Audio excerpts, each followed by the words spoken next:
quel est pour toi le meilleur recrutement en Ligue 1 chez nos adversaires? Et qu'est-ce que tu penses du recrutement du PFC? Alors, pour moi, le recrutement le plus... celui qui coche un peu toutes les cases, c'est celui de Lille. Voilà. Pour moi, le recrutement de Lille est le plus intelligent de tous les mercatos, dans le sens où il a un petit peu comblé tous les problèmes. Euh, il a remplacé chaque poste par des recrues et avec une balance globale positive. Alors, je donne quelques chiffres. Oui. On a donc revenus, ils ont vendu pour 100 millions, 109 millions d'euros, ils ont dépensé 38 et Voilà. ils ont fait entrer, et là on le voit déjà, Igamane, qui est un joueur qu'on a vu et qui est en provenance des Rangers, Brolholm, Correa aussi, qui nous vient a priori des Pays-Bas. Voilà. Voilà, un gardien, Berkehauser, qu'on a déjà vu en action, un joueur, Romain Perrault, qui venait je crois, du Sporting Portugal, et ils ont fait partir Jonathan David, alors transfert libre, Lucas Chevalier, qu'ils ont bien vendu à 40 millions d'euros, Diakité à 35 millions d'euros, Zegrova, qui part à la Juve, alors qu'il avait été envisagé à Marseille, et puis Angel Gomez qui quitte l'effectif. Donc on est sur quelque chose qui a été, encore une fois, bien piloté par Olivier Létang. Je rappelle qu'Olivier Létang, il est président, mais il a derrière lui un fonds et que l'objectif, c'est que le club soit rentable, profitable et que derrière, on soit sur une machine vertueuse. Et pour l'instant, c'est ce qu'il a fait. Donc, dis-nous pourquoi, pour toi, c'est un bon mercato. Pourquoi c'est un bon mercato? Parce que David est parti, c'est le meilleur buteur Alors, tu vois, je parlais de ce que je disais tout à l'heure avec Newcastle.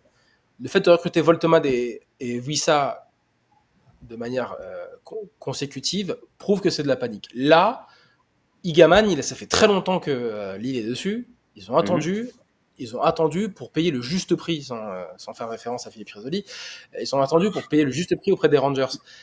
Ils n'ont pas voulu surpayer Igaman. Et puis derrière, ils se sont dit, de toute façon, moi j'ai Giroud en backup. Donc au final, ils ont utilisé Giroud comme levier pour pouvoir payer Igaman au bon prix. Donc déjà, David, c'est réglé. Zegrova, c'est un dossier qui aurait pu polluer Lille, mais en fait, en ayant recruté Broholm, Correa, et en laissant l'attitude à Sarawi et Fernandez Pardo, Zegrova, tu n'as pas senti le problème. Diakité, c'est un joueur qui, malgré sa taille modeste, est un joueur qui est extrêmement péchu, extrêmement agressif dans les duels. Ils ont recruté un joueur qui est extrêmement péchu et agressif dans les duels qui s'appelle Nathan Ngoy, qui est exactement le même profil que Bafodé Diakité. Derrière, tu as Berkehauser, qui était un des joueurs les plus sous-cotés en termes de gardien de but, parce que justement, comme il venait des YouPsport, on se dit, ok, ça vient des YouPsport, mais au final, c'est une des valeurs au poste de gardien de but les plus sous-cotés parce qu'il vient d'un petit club justement en Turquie, et c'est un des gardiens qui, pour moi, a le plus de chances d'être le numéro 1, un des numéros 1 en Turquie, en tous les cas, à moyen terme. Tu as agrément tout ça de joueurs qui sont en échec pour remplacer Gudmundsson avec des Perrault, etc. Tu as amené des joueurs un peu dans l'anonymat comme Verdonk,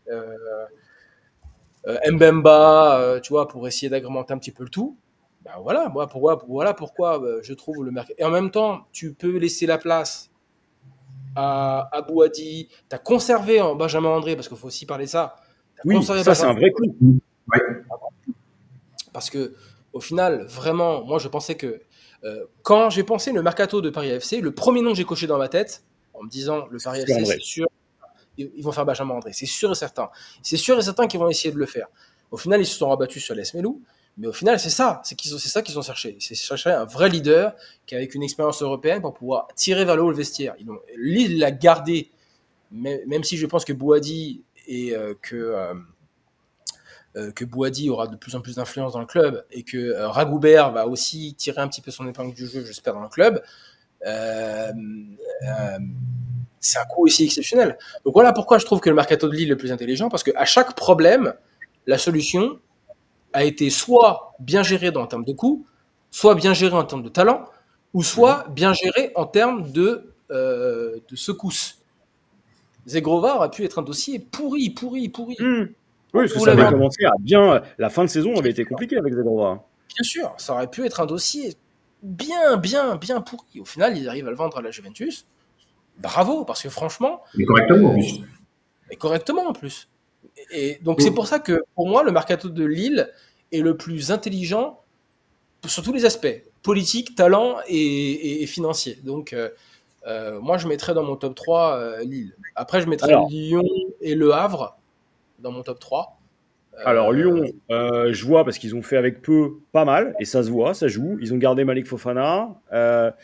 Ils perdent. Même si gros problème sur le fait pour moi qu'il n'y ait pas de numéro 9, pour moi, c'est un gros sujet. Mais je trouve que ce que j'aime bien, excuse-moi, ce que j'aime bien avec le recrutement de Lyon, en fait, c'est ce que je disais tout à l'heure. Je sens dans les profils mentaux des joueurs qui se sont dit on cherche des joueurs qui vont coller à notre contexte. C'est surtout ça que je voudrais mettre en avant. Parce que pour moi, si je veux être sincère, le fait qu'il n'y ait pas de numéro 9 aujourd'hui, de devoir révéler un peu Enzo Melebe, un peu contraint et forcé, pour moi, c'est un gros point d'arme de ce mercato. Mais je trouve que les profils mentaux des joueurs sont des joueurs qui correspondent parfaitement à un profil de on est dans la merde, mais on y va quand même. Et tous les joueurs ont cette, je trouve, respire cette un état d'esprit. C'était peut-être ce qui avait de plus important pour eux cette année. Hein. Et je pense, voilà, exactement ça. Tout à fait. Tu parlais du Havre, tu peux nous en dire 2 mots avant d'aller sur le PFC pourquoi le Havre a réussi un si bon coup? Parce que pour moi, il n'y a pas d'argent, il y a peu de recrutement, voire pas du tout. Ça va descendre. C'est justement pour ça, parce que justement, ils ont fait un mercato avec 0. Alors, avant, c'était des choses qui existaient. Mais aujourd'hui, dans le football moderne, faire des mercatos avec 0. 0 dépense, hein. 0 dépense, et ils ont une vente à 1 million. 0. Ils ont 0. Vraiment le vrai 0. 0, pas d'argent. Je trouve qu'ils ont dû être inventifs. Et c'est ça que je voudrais mettre en avant. C'est plus le côté. Ça, c'est plus un top 3 syndical, j'ai envie de dire.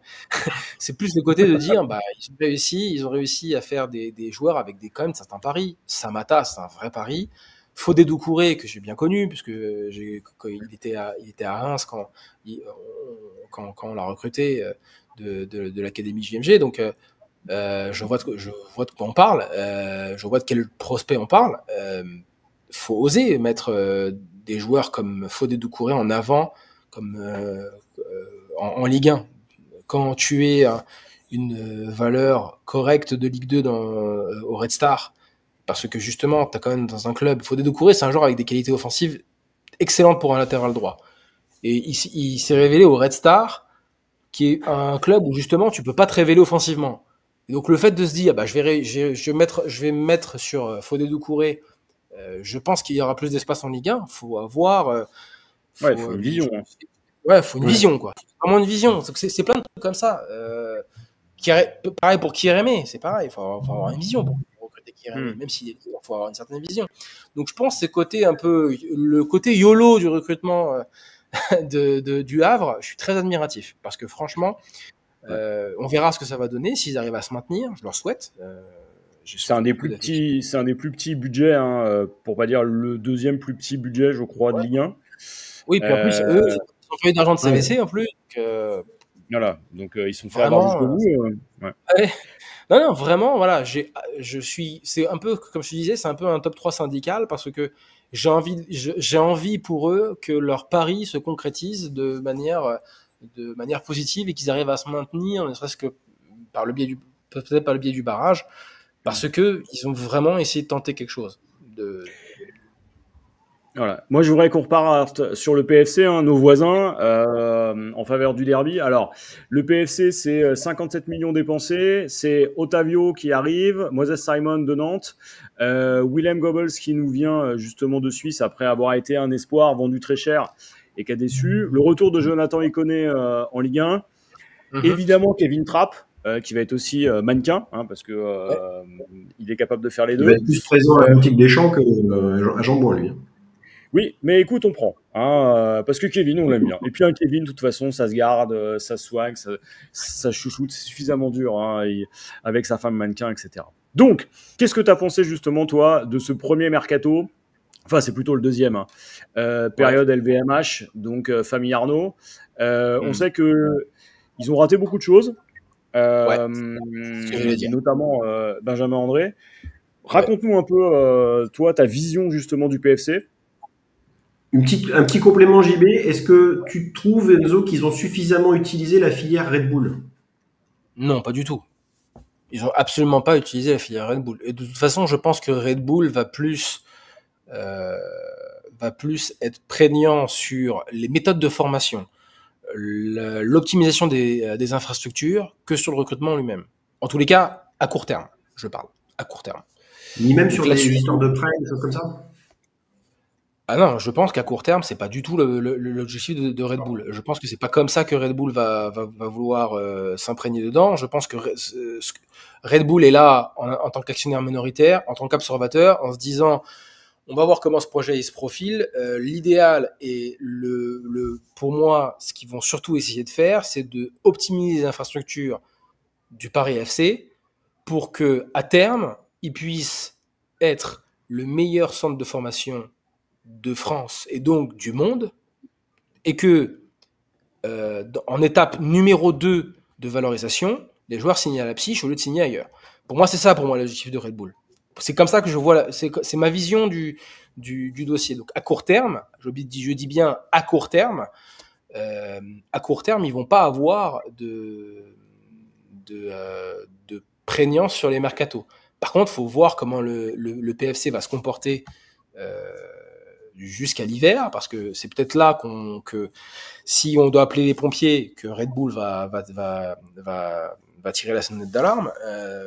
Mais pour moi, sur ce mercato, ça n'a jamais été le plan de Red Bull. En fait, quand j'ai vu le premier rendez-vous qu'avait fait donc Mario Gomez et Jürgen Klopp au Paris FC à l'arrivée des infrastructures, on a très vite compris que le but du jeu, c'était d'abord de pérenniser le club sur un terme infrastructurel et surtout essayer de capitaliser sur le meilleur terreau de formation du monde, qui est l'Île-de-France. Alors voilà, ça c'est pour le côté, pour moi, Red Bull.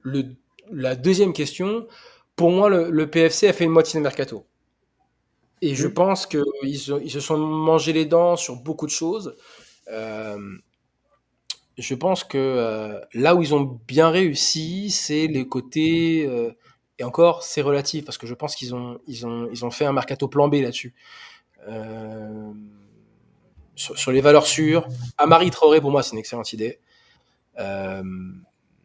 Pierre Lesmelou, c'est une bonne idée à la place de Benjamin André, même si c'est un profil extrêmement différent, qui se rapproche plus de Maxime Lopez, qui n'est complémentaire de Maxime Lopez.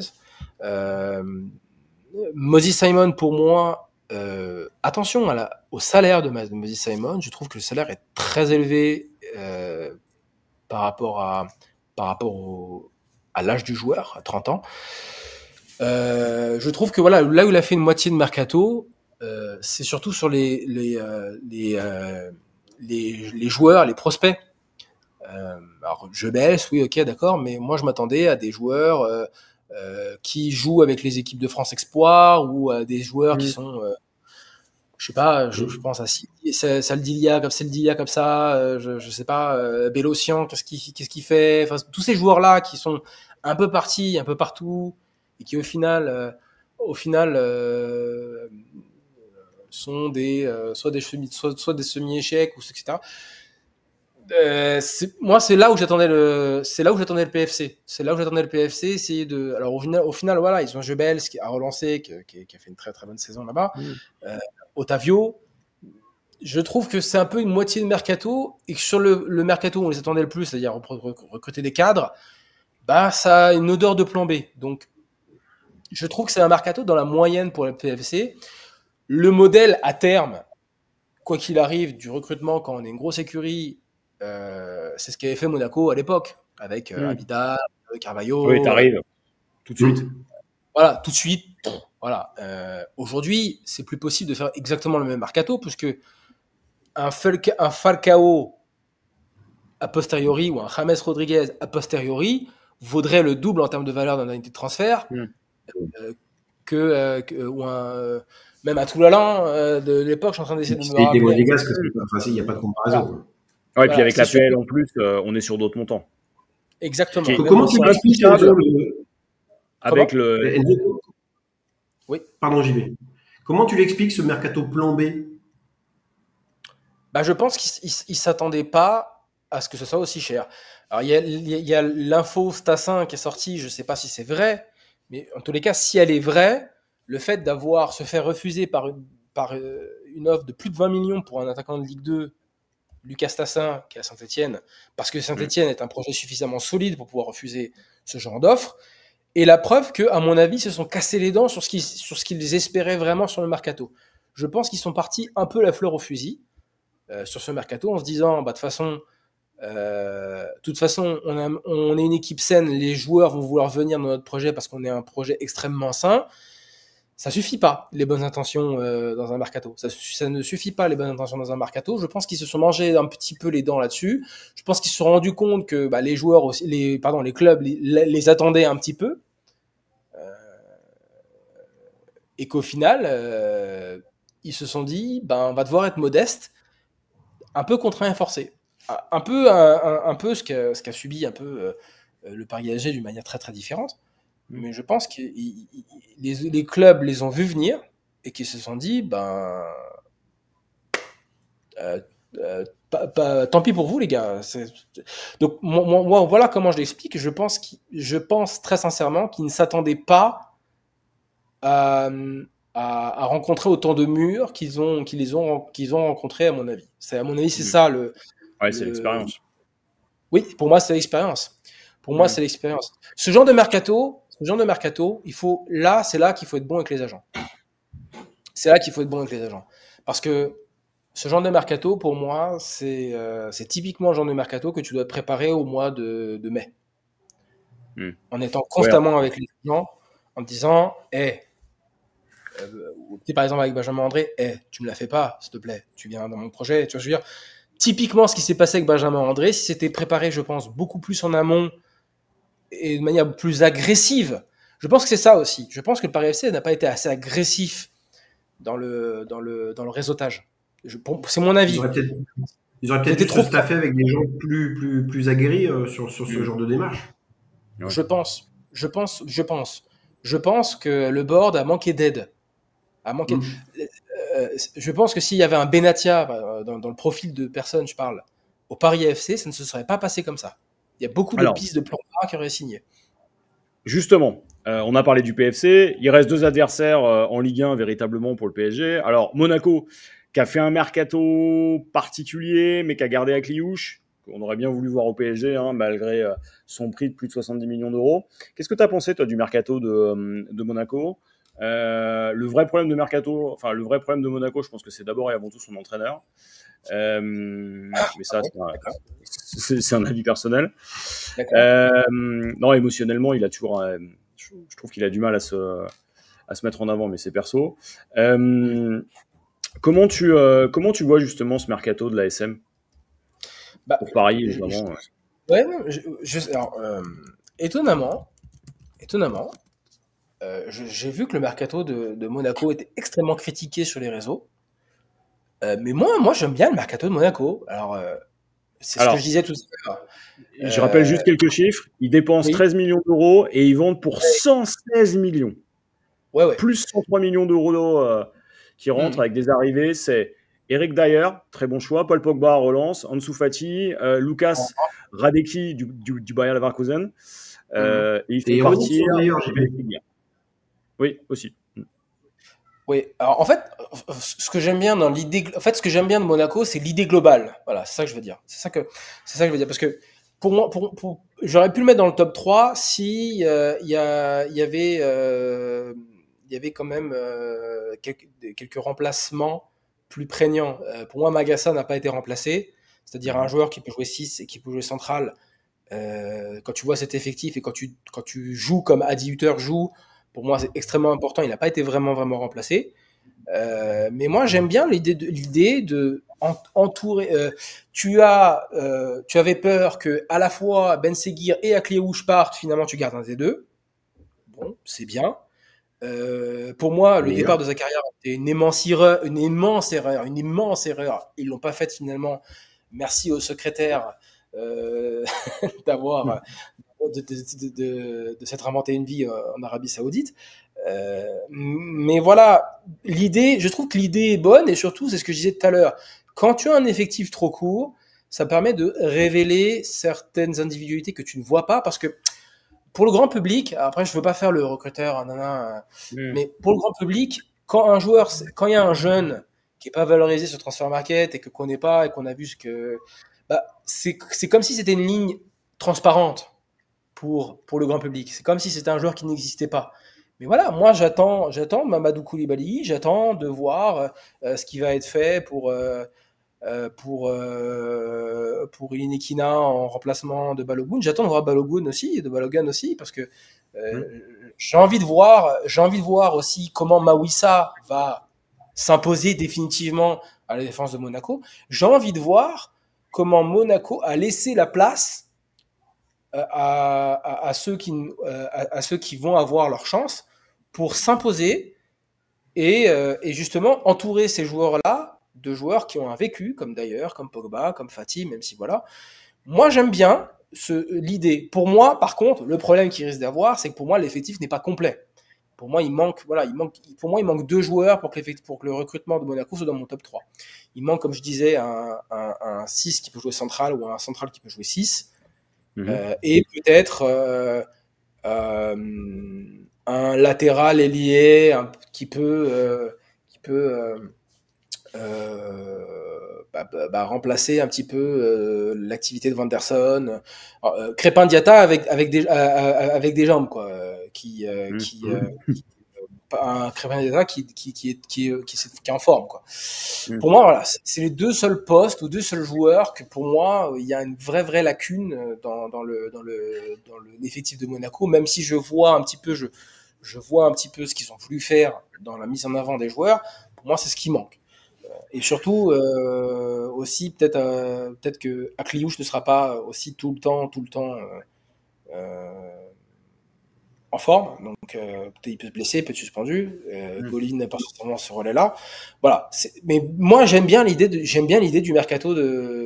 Il est dans la lignée de ce que je disais de Lille. Ça veut dire que t'as résolu certains problèmes en amenant des solutions concrètes dans le vestiaire. Moi, c'est ce que j'aime bien dans le côté de Monaco. Par contre, il risque d'avoir des problèmes si l'effectif est blessé. Il risque d'avoir des problèmes en termes d'effectifs peut-être un peu courts. Alors là, on est sur un des principaux rivaux du PSG. L'autre dont on veut parler, c'est notre club adversaire préféré, c'est Marseille, celui qu'on bat depuis maintenant plus d'une décennie. Qu'est-ce que tu as pensé d'un club qui change 55% de son effectif en 48 heures, qui perd son meilleur joueur, qui signe d'ailleurs au Milan AC. Alors, on parlera pas de Rennes, on parlera pas de Lens. Je veux bien entendu parler de Marseille. Avec un nombre de transferts absolument incroyable sur les années Longoria. Je crois que l'équipe avait fait le compte aujourd'hui et on est sur un nombre de joueurs absolument dingue. Je vous retrouve la stat. On a eu 145 mouvements en 5 ans. Alors, on imagine qu'il y a des commissions derrière et que chacun y trouve un intérêt évident. Mais comme c'est notre principal adversaire sur le papier, aussi engagé en Ligue des Champions, effectivement, comme le souligne Arnaud, on a l'impression que tout le monde joue à Football Manager dans cette histoire. Qu'est-ce que tu peux nous dire de leur mercato? Et puis on terminera par là avec peut-être une dernière question sur l'Arabie Saoudite. Mais je vais être très court sur Marseille.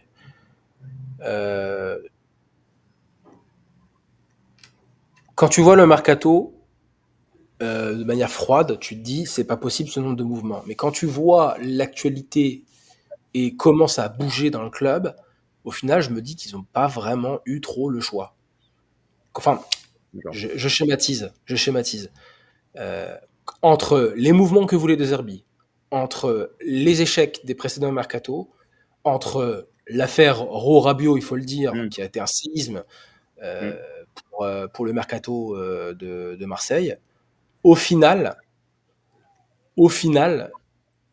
je trouve qu'ils s'en sont bien tirés. Parce que non seulement il y a des joueurs qui sont prestigieux, Lagarde, Pavard, voilà, des choses comme ça. Pavard, il est crevé. Non, je pense pas. Non, je pense pas. Je pense vraiment, moi, je pense pas. Et c'est vrai qu'il est revenu de blessure, etc. Mais je pense pas que... Non, je pense pas que ce soit. Moi, je pense pas que ce soit le cas. Mais ce que je veux dire par là, c'est que il faut pas banaliser la force de frappe de Mehdi Benatia. Moi, je trouve que c'est incroyable ce qu'il arrive à abattre comme travail. Même s'il y a des choses qui sont critiquables, hein. Pour moi, le mercato de Marseille n'est pas un mercato réussi. Pour moi, ce n'est pas un mercato réussi. Dans le sens où, si on regarde de manière froide, c'est pas un mercato réussi. Parce qu'il y a trop de mouvements, ça a trop bougé, il n'y a pas de pérennité. C'est un trop grand risque pris par rapport aux objectifs du club. Par contre, dans le contexte qu'ils se sont eux-mêmes créés, ça, c'est réussi. Bravo. Là-dessus, donc c'est pour ça que je suis vraiment dans cette dualité. J'essaie d'être le plus bref possible avec Marseille.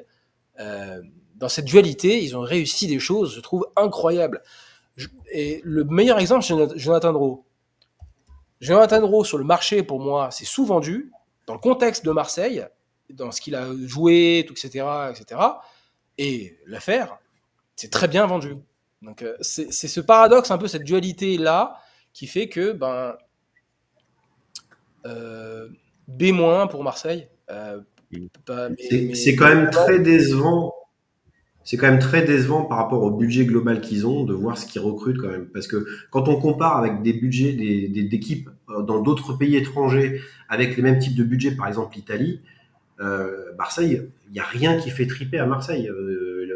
Leur tête d'affiche était Rabiot. Et aujourd'hui, même s'ils ont fait 2-3 petits coups de bons moyens joueurs, il n'y a rien de palpitant, quoi.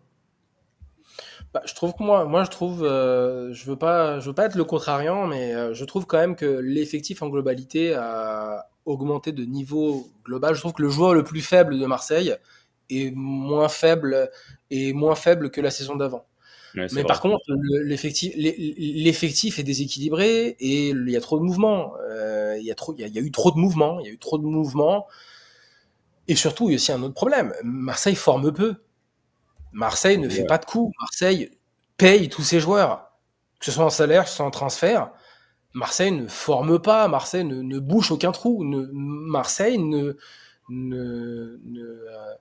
est obligé de créer les joueurs à la force de son poignet à chaque fois. Et pour moi, c'est là où Marseille doit progresser à l'avenir. Et dans un contexte aussi brûlant, c'est très difficile. C'est très difficile. Franchement, moi, je suis admiratif de ce qu'a fait Benatia parce que j'imagine dans le contexte qu'il a dû gérer, j'imagine comment il l'a fait. Moi, j'ai vécu des secousses dans les clubs et dans des petits clubs par rapport à ce qu'est Marseille. Benatia, il a des nerfs sacrément accrochés. Moi, je vous le dis parce que moi, j'ai vécu un millième. J'ai vécu des bagarres dans le vestiaire. J'ai vécu des choses comme ça. On a tous vécu ça. Franchement, franchement, il est beau, le mec. Moi, je suis admiratif du mercato de Benatia, enfin du travail de Benatia. Mais voilà, c'est quand même un mercato décevant parce que c'est un mercato de trop de mouvements. Et voilà. Comment t'expliques-toi qu'un club moins de budget que Marseille, ils ont un Lookman dans leur effectif, et à Marseille, il n'y a pas ça? C'est ce que j'expliquais tout à l'heure. C'est parce que comme Marseille est obligé de tout faire à la force du poignet, tu ne peux pas recruter de manière pérenne et saine en fait. Dans le discours c'est bien beau d'arriver à dire la passion, la grinta, etc. Mais à un moment donné, ça suffit pas pour les joueurs. Il y a des joueurs pour qui ça suffit pas. Il y a des joueurs pour qui c'est pas forcément un critère positif. Tu vois ce que je veux dire? Et à un moment donné, en fait, quand tu n'as pas de référence européenne à court terme, quand tu n'as pas de stabilité dans l'effectif, ça effraie certains joueurs de certains calibres que tu pourrais attirer avec ton budget, mais que tu ne peux pas attirer face à ton contexte. Donc c'est pour ça que je dis, je serais déçu à la place de Benatia, mais en même temps, quand je me regarde dans le miroir et que tu as vécu ce que tu as vécu, je serais extrêmement fier en même temps, mais extrêmement fier en même temps.